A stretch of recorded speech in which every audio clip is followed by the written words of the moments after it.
Morning coffee ritual in progress, and I'm doing that thing again where I scroll through news while my brain's still booting up. Gaza, Ukraine, economic protests, climate disasters. It's like an endless feed of suffering punctuated by ads for luxury cars. But here's what's weird. Mixed in with all this darkness, there are these random stories of incredible kindness.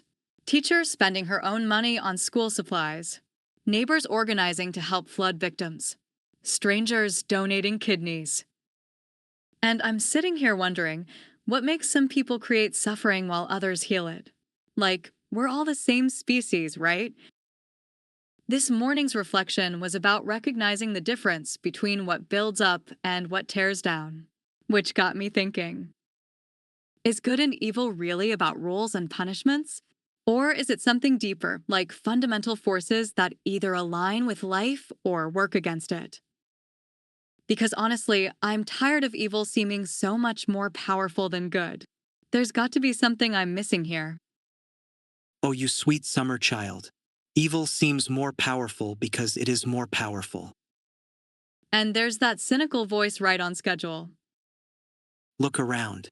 The psychopaths run corporations, narcissists become politicians, and sadists find their way into every power structure. That's not coincidence. That's natural selection. What if what looks like power is actually weakness disguised? Okay, explain that one. Think about how much energy it takes to maintain lies versus simply telling the truth. Truth? In this economy? Try telling your boss exactly what you think of their latest brilliant strategy. Fair point. Truth can be expensive. But notice what happens to people who build their lives on deception. They can never rest. Every relationship becomes a performance. Every success feels hollow because they know it's not really theirs. Better hollow success than authentic failure. At least they're driving nice cars while they're miserable. There's something that bothers me about that logic, though. What bothers you? Well, if deception is so great, why do the people using it seem so desperate? Like constantly needing more validation, more control, more proof they're winning? Because the game never ends. That's what makes it exciting. Or exhausting? Have you ever noticed how peaceful people seem who've stopped playing manipulative games? Actually, yeah. My friend Sarah stopped trying to manage everyone's opinion of her, and she's like radiantly calm now. Radiantly unemployed, probably. Honesty is a luxury for people with trust funds. Is it though? Or does honesty create trust, which creates opportunities that manipulation can never access? Hang on, that's interesting. What do you mean? When people truly trust you, they share real information. They invite you into genuine collaboration. They want to see you succeed because your success doesn't threaten them. Meanwhile, while you're building these adorable trust circles, the ruthless people are taking over entire countries. Okay, but like, for how long though? What do you mean? I mean, how many dictators die peacefully in their beds surrounded by people who actually love them?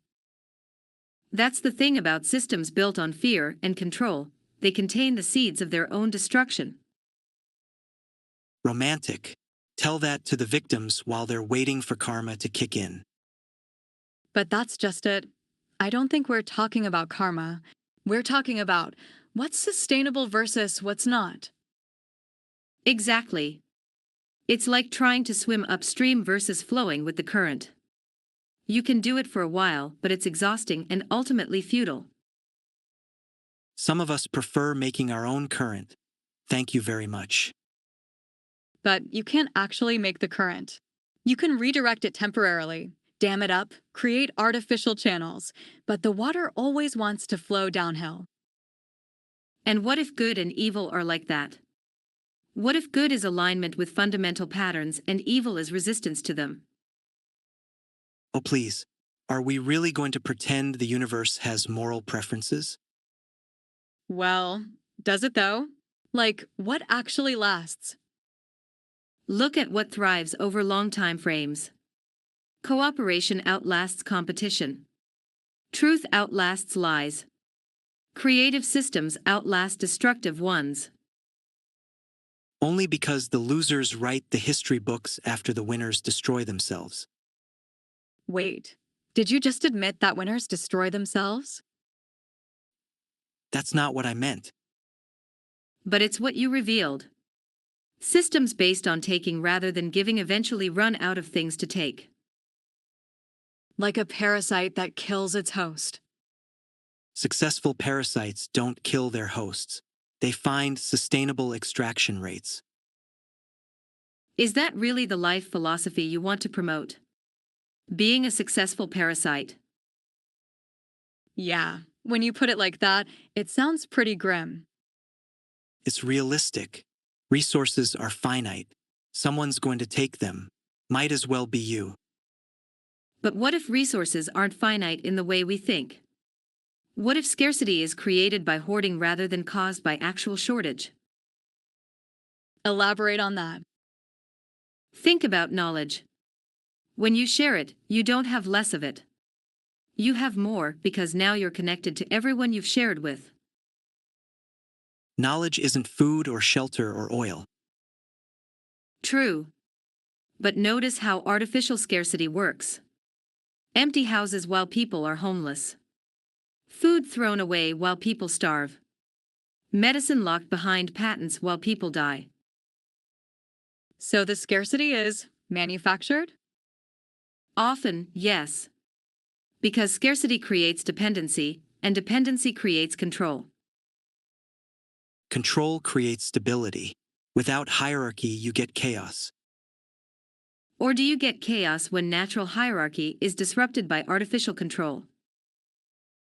What's the difference? Natural hierarchy is based on service.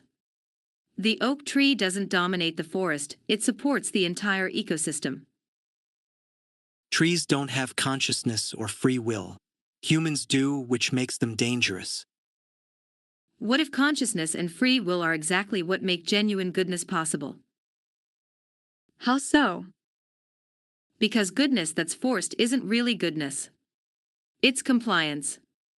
True goodness emerges when someone with the power to choose selfishness chooses service instead. Most people choose selfishness. Do they? Or do they choose what they think will make them happy, and they've been taught that selfishness leads to happiness? That's actually a really important distinction. Semantics won't save you when someone's taking advantage of your generosity. Which is why wisdom matters. Goodness without wisdom is naive. But wisdom without goodness is just sophisticated selfishness. So, good and evil aren't really opposites. They're more like alignment versus misalignment, With what? with how things actually work. Like the deep patterns that govern everything. Now you're getting somewhere interesting. You're getting somewhere delusional. The deep pattern is survival of the fittest, and fitness means taking what you need before someone else does. But what if fitness actually means adaptation? And what if the most adaptive strategy is cooperation rather than competition? Can I just say something that might sound weird? Go ahead. When I'm around people who are genuinely good, not performing goodness, but actually embodying it, I feel more alive. Like more creative, more hopeful, more myself. That's just manipulation. They're making you feel good so you'll give them what they want. But what if what they want is for me to feel more alive? What would that suggest about the nature of goodness? That it's generative? Like it creates more life, more possibility, more potential? And what would that suggest about evil? That it's extractive? It takes life, limits possibility, drains potential? Or it's just more honest about how the world actually works. Is extracting until systems collapse really how the world works? Or is that how systems fail? I keep coming back to this sustainability thing. Okay, so here's where I'm landing on this whole good versus evil thing. Maybe it's not about cosmic battle between equal forces. Maybe it's about alignment versus resistance to fundamental patterns. Like water finding its way to the ocean. Right. You can build dams, create artificial channels, fight the current, but ultimately, water flows downhill. Until someone builds a better dam. But then what? You spend all your energy maintaining the dam instead of using the flow? And what happens when you work with the flow instead of against it? You get sustainable power, renewable energy instead of constant struggle. Maybe good and evil aren't about following rules or avoiding punishment. Maybe they're about recognizing which direction leads to more life and which leads to depletion. And maybe the reason good seems less powerful is because we've been measuring power wrong, looking at extraction instead of generation, control instead of influence, domination instead of inspiration. What would change if more people understood this? Probably everything. But slowly, like water wearing down stone. Or like stone holding back water until it finds another way around. Either way, the water keeps flowing. Something to think about while I finally answer these emails I've been avoiding. Because apparently, even philosophical insights don't exempt you from basic adulting. Until next time, pay attention to what generates life versus what drains it. In your thoughts, your relationships, your choices. The patterns are everywhere once you know how to look.